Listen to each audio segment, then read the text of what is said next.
सिंह राशिफल मई 2026 जन्म राशि के आधार पर मई महीने का सिंह राशि के लिए मासिक राशिफल का विस्तृत विश्लेषण करेंगे इस खास कार्यक्रम में। मई का माह आपके जीवन को बदलने में विशेष सहयोग करेगा। क्यों?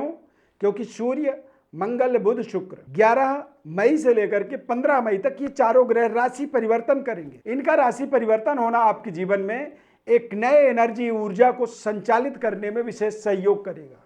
जैसे कि सिंह राशि के स्वामी सूर्यदेव हैं। सूर्यदेव वृषभ राशि में गोचर करेंगे 15 मई को। तो जब सूर्यदेव वृषभ राशि में गोचर करेंगे तो आप समझिए कि सूर्यदेव का जो प्रभाव है आपके जीवन में दिग्बली होगा। सूर्यदेव जब दिग्बली होते हैं तो ऐसे समय में व्यक्ति के आत्मबल का विस्तार होता है, यानी कि व्यक्ति कॉन्फिडेंट होता है, आत्मबली होता है।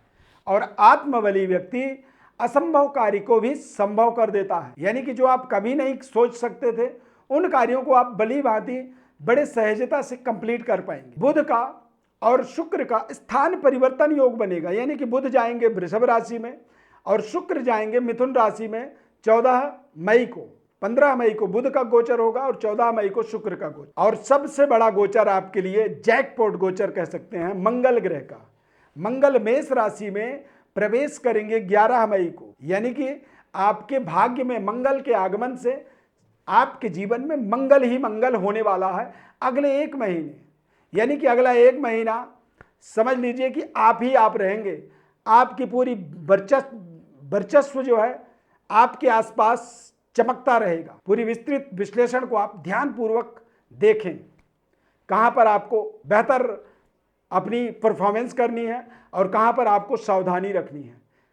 कार्यक्रम के अंत में आपको एक खास उपाय बताएंगे इस माह को और ताकतवर बनाने। इस चार्ट को आप ध्यानपूर्वक देखें। राहु और केतु का चंद्रमा के साथ युति बना हुआ है लगातार। दूसरी चीज, शनि की ढैया आपके ऊपर चल रही है, यानी कि आपके राशि से 8वें घर में शनिदेव गोचर कर रहे हैं। शनिदेव का और मंगल का युति बना हुआ है अष्टम भाव में, यानी कि सप्तमेश और भाग्येश। ये दोनों ग्रह जब सप्तम भाव और भाग्य का स्वामी होकर के जब अष्टम में गोचर करते हैं तो ऐसे समय में थोड़े से संबंध, रिश्तों को ये खराब करते हैं। खराब का मतलब ये होता है कि कई बार एक कम उम्र के व्यक्ति का ज़्यादा बड़े उम्र के व्यक्ति के साथ संबंध, अफेयर जुड़ना, संबंध जुड़ जाना या फिर एक्स्ट्रा मैरिटल अफेयर हो जाना, इस तरह का एक निगेटिव सेंटिमेंट इसे माना जाता है। अष्टम भाव में शनिदेव के गोचर करने से अनसर्टेनिटी बढ़ जाती है, इसीलिए इसको ढैया कहा जाता है। यानी कि अचानक चीजें, अभी शाम तक सब कुछ ठीक है, सवेरे सब कुछ बदल जाता है। तो इस तरह की अनसर्टेनिटी का एक विस्तार 11 मई तक आप थोड़ा सा महसूस करेंगे। एक्स्ट्रा मैरिटल अफेयर जो मैंने बताया कि एज डिफरेंस, उस पर थोड़ी सी आपको अपने कंट्रोल रखना आपके लिए बहुत जरूरी है। तथा व्यापार के लिए, कारोबार के लिए यदि कोई प्रलोभन आपको मिलता है तो उसमें आपको बचना चाहिए। स्किन इन्फेक्शन इस माह में आपके लिए परेशानी कारण बन सकता है, यानी कि दांत, खाज, एक्जिमा जैसे समस्या होना, स्किन में एलर्जी हो जाना, इस तरह की एलर्जी से अपने आप को बचाना है। और आपको अपने शरीर के अंदर गैस की समस्या से अपने आप को दूर रखने का निरंतर अपना एक रूटीन वर्क आपको करना चाहिए। करियर में देखेंगे तो बृहस्पति ग्रह का एक सकारात्मक ऊर्जा आपके पूरे मई माह में बना रहेगा लगातार। तो बृहस्पति का ऊर्जा सकारात्मक होने के कारण से आपके करियर में आपको लगातार सफलता मिलती चली जाएगी। नए जॉब अपॉर्चुनिटी मिल सकते हैं। और शनि और मंगल की युति होने से मनपसंद स्थानांतरण आपका हो सकता है, यानी कि आप किसी, मान लीजिए गवर्नमेंट जॉब में हैं या फिर किसी बड़े हायर एडमिनिस्ट्रेटिव जॉब के अंदर आप कार्यरत हैं, तो आपको अपने मनपसंद जगह तक पहुंचने की आपको अपॉर्चुनिटी मिलेगी। लेकिन 11 मई के बाद जब मंगल ग्रह आपके भाग्य में गोचर करेंगे, और जब मंगल भाग्य में गोचर करेंगे तो इससे आप देखेंगे कि व्यापारिक डेवलपमेंट, यानी कि आप कारोबार व्यापार से जुड़े हैं तो कारोबार व्यापार में भी आपको एक बड़ी सफलता मिलेगी। इस माह की खूबसूरती, एक केंद्र बिंदु आप समझें कि मंगल, गुरु और सूर्य, ये तीनों ग्रह क्रमशः, मंगल आपके भाग्य में, सूर्य ग्रह 10वें भाव में यानी कि अगले घर में, और बृहस्पति ग्रह लाभस्थ है। इन तीनों ग्रहों का एक एरो बन जाना, यानी कि 9वें घर में, 10वें घर में और 11वें घर में। तो इस तरह का एक एरो बनना, ये एरो एक तरह से इंडिकेट करता है कि जैसे एक धनुष के अंदर तीर को लगाते हैं तो जो तीर होता है, तीर के अंदर भी एक ऐसे एरो बना होता है जो उस धागे में फंसता है। तो उसी तरह से ये एरो बन रहा है, हुक बन रहा है, यानी कि ये हुक आपको सूर्य मंगल बुध बृहस्पति का हुक आपके जीवन को एक नई ऊंचाई ऊर्जा की तरफ ये आपको आकर्षित करेगा, भेजेगा।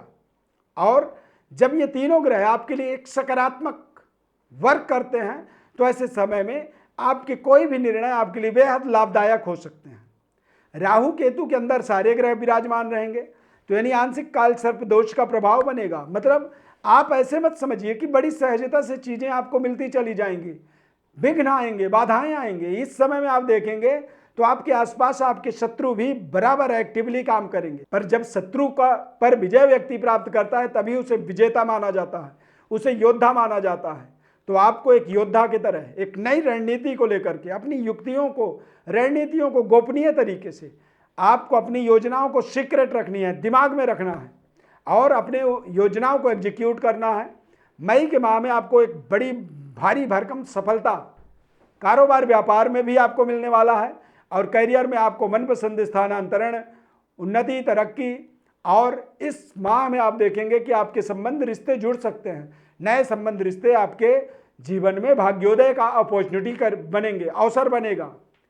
यानी कि आप अविवाहित हैं तो विवाह के संबंध जुड़ेंगे, विवाह हो चुका है तो कुछ ऐसे नए रिलेशनशिप डेवलप होंगे, जो रिलेशन एक दोस्त की तरह बनेगा, जो आपके जीवन में एक नए पद प्रदर्शक की तरह काम करेगा और आपके लिए ये पूरा माह एक तरह से गोल्डन अपॉर्चुनिटी की तरह लगातार वर्किंग करने वाला समय रहेगा।